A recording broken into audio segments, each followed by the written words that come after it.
Le Paris Saint-Germain a abordé comme il le fallait ce match contre Dijon. Une équipe de Dijon qui espérait bien provoquer l'énorme surprise quelques jours après la première défaite des Parisiens en championnat à Lille. Mais le PSG, bien que privé de Joël Batz et de son libéro Janol, se méfiait.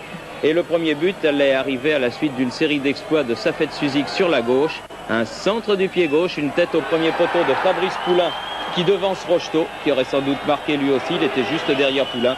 Et c'est le premier but de la partie. On joue depuis 11 minutes. 5 minutes plus tard, les Parisiens vont se mettre définitivement à l'abri sur la pelouse du stade de l'Abbé Deschamps, faisant d'abord circuler le ballon. Un ballon qui va finalement arriver au capitaine Luis Fernandez, qui effectuait sa rentrée après une indisposition passagère due à une mauvaise grippe. Fernandez va prendre le ballon, exploit technique de Luis qui transperce toute la défense de Dijon.